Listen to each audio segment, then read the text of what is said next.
Yo, what is up, everybody? Welcome to episode 2 of Hybrid. Yes, I've officially named the series after editing the last episode.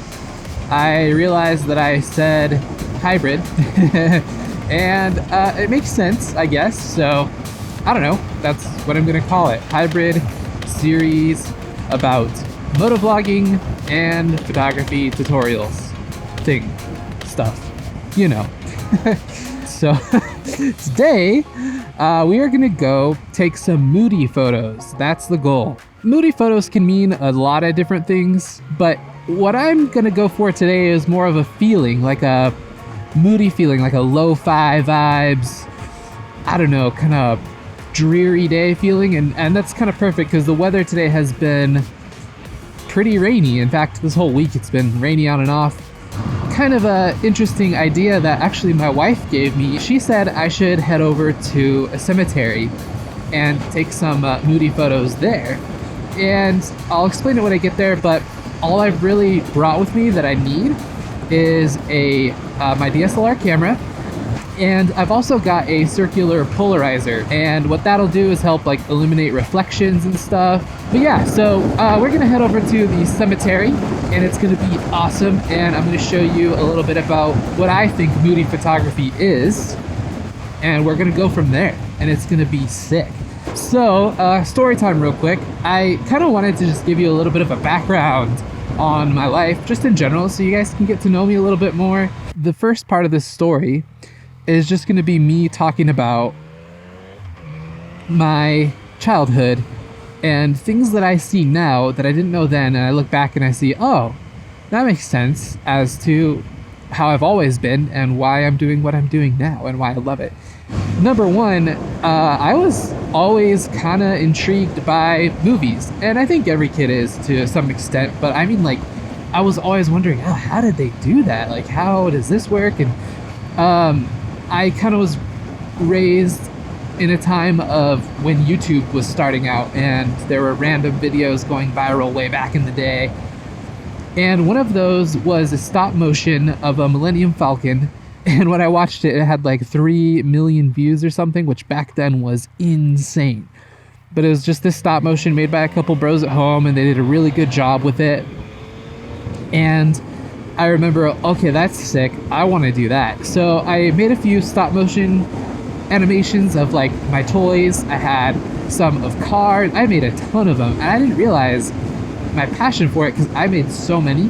It was super duper awesome to do stop motions. I did it of my Legos, did it of my Hot Wheels cars, did it of my Transformers toys.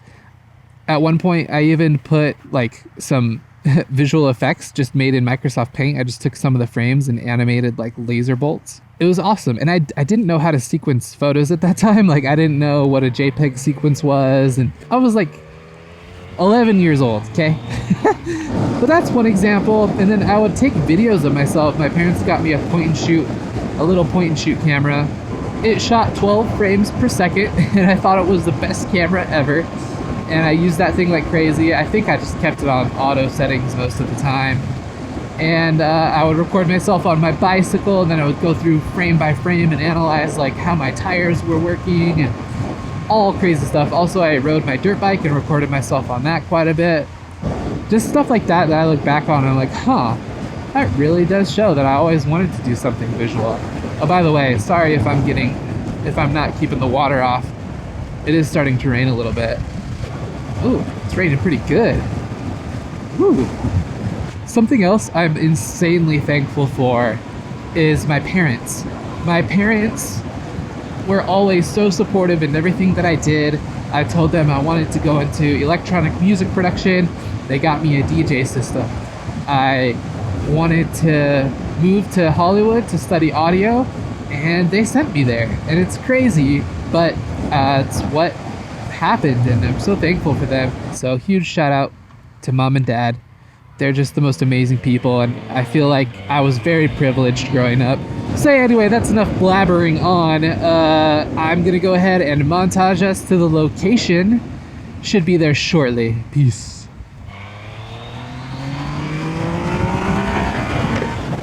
All right, we have arrived.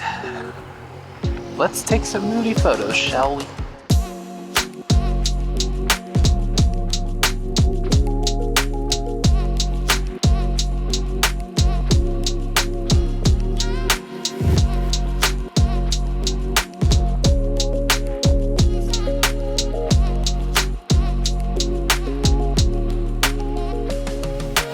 All right, so I found this little guy here. I think he's really cute.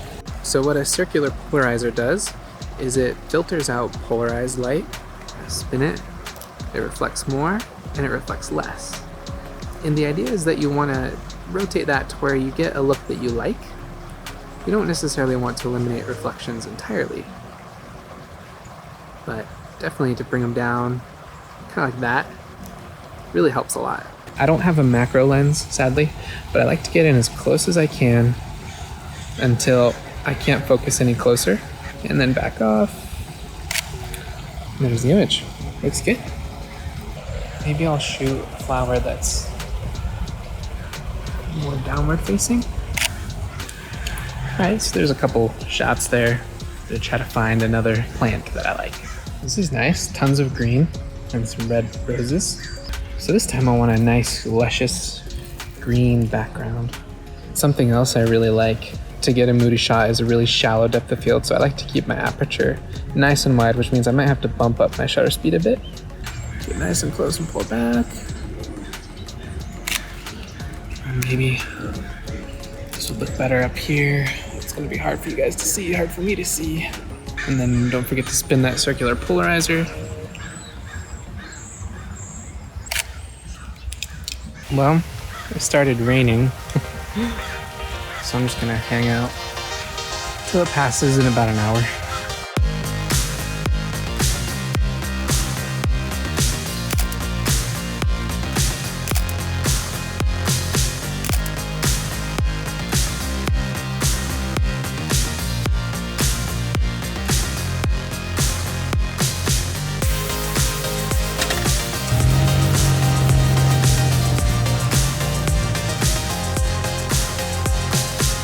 Nice! So that was pretty successful, I think. Again, I was so nervous. I don't know why. There was literally nobody around, but whatever. It's okay. I think I did a good enough job. If not, I will fill in little bits here and there. Pretty happy with those shots. And now we're gonna go home and edit them. So cue the montage.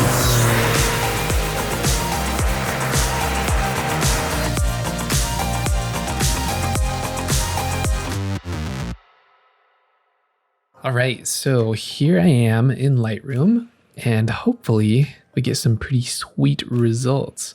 I'm gonna go ahead and just bump the exposure because this is a pretty dark image. I tend to underexpose because it's easier to lift the shadows than it is to bring down the highlights.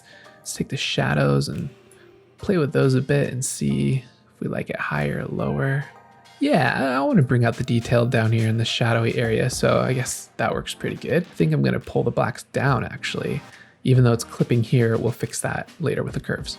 We can mess with the contrast a bit, so I think that's pretty good for light. I'm going to go ahead and actually put a point on the curve here. That way I can lift the blacks without affecting the rest of the image too much. Now to bring back some of that contrasty look, I'm actually going to pull down on the shadows curve here. So I'm going to bring that in till that shadowy area I think looks really cool. Nice. Now what we'll do is I'll put a point right here in the center and then we'll lift the gamma back up, but not too high because I don't want to blow out. And now I'll mess with the highlights. And the highlights, I'm looking for this area right here. I don't want it blown out, but I want to have a nice look to it. Cool. So if we do before and after, I'm going to go ahead and move into color. And the first thing I like to do as far as like a Moody photo is mess with the greens. So I'm gonna open up the color mixer, go to greens, and then what I like to do is lower the luminance first, and then lower the saturation. And then you could shift the hue to make it seem a little bit more fantasy-like, maybe push some blues into it. So now I can take the yellows, do the same thing, bring the luminance down on those, bring the saturation down. So if I do a before and after on the secondary color, can see that made a huge difference, and it's kind of pulling away the distraction of the greens and just putting all of the focus into the reds of the rows here. Next, I'm going to go to effects, push that texture slider up until that starts to look nice, but not too much. Grab clarity, do the same thing. Wow, I'm surprised how high I'm pushing it, but I'm just gonna back it off a little because I know that might be a little too much. That's looking good. I think where this photo is really gonna shine is when we get to the sharpening and masking. So let's do that now. I'm gonna hop into detail and I'm gonna go ahead and zoom into 100%. I don't want it to get too crunchy. Sometimes I like to bring it all the way down and then bring it up. But here's where the real magic happens with sharpening. It's the masking section. So I'm gonna hold Alt or Option on the Mac, and I just wanna show that real high detail area. I don't wanna show much of the background at all. And this was already shot at a pretty low ISO, so we don't have to worry about noise reduction at all. It looks really, really good. Mess with different crop options, like I guess this could work. Let's do that. And then I'm gonna go ahead and pop open the vignette settings.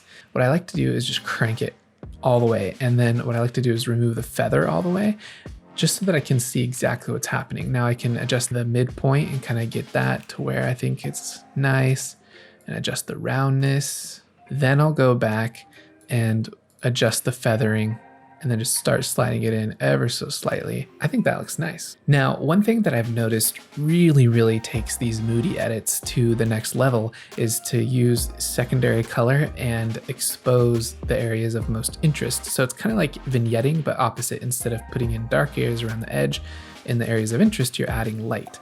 So I'm gonna go ahead and go to the brush, and I'm gonna paint over, just lightly paint over the areas where I think there's the most interest in the image, which is probably this center flower, this one a little bit. And so we're just gonna come back here, turn exposure off, ever so slightly raise that up. And that just makes a huge difference. Now we do a before and an after. I really like that. That to me is a good Moody photo.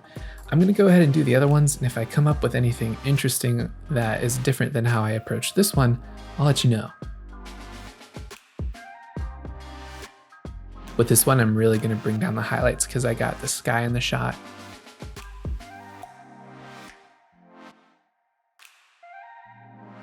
Now, what I'm noticing in this image is there's not a lot of contrast in the background. It's all kind of flat, and so there's not a lot of separation between the background and the flower to kind of bring back that richness in these dark areas here.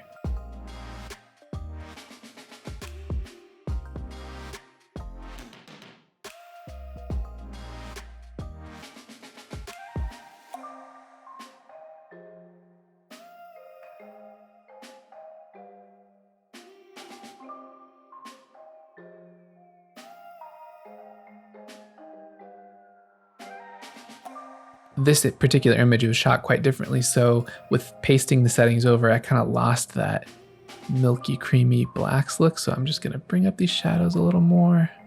So this image is entirely different, but I pasted over the settings and it actually looks cool. Like sometimes that just happens, paste something over and it works.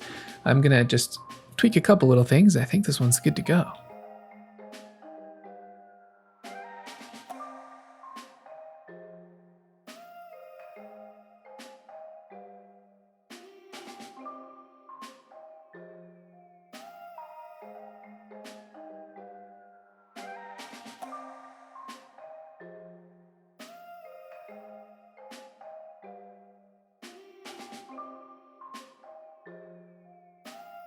And then this one was probably my favorite because I captured the moment of that water drop falling off the edge of the leaf.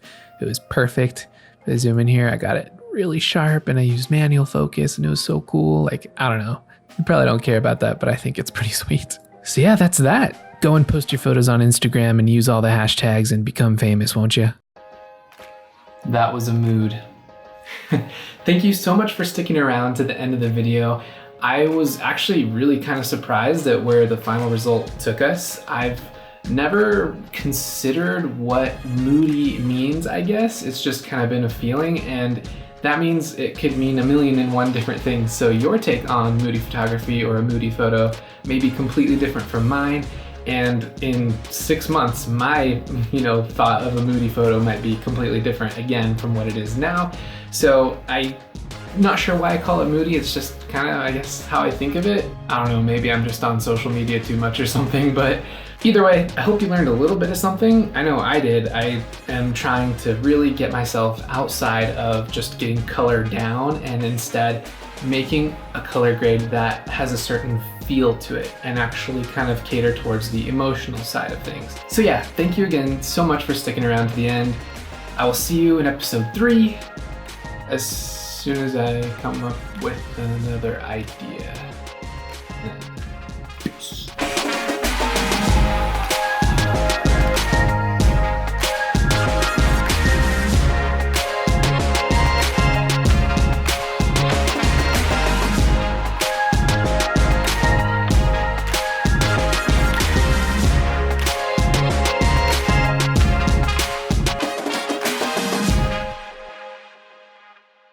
Please don't run into me, bird. Okay, good. Some birds are stupid enough to fly right in front of you. You just gotta head bat them. Man, that would hurt so much. It would be so loud. Holy cow.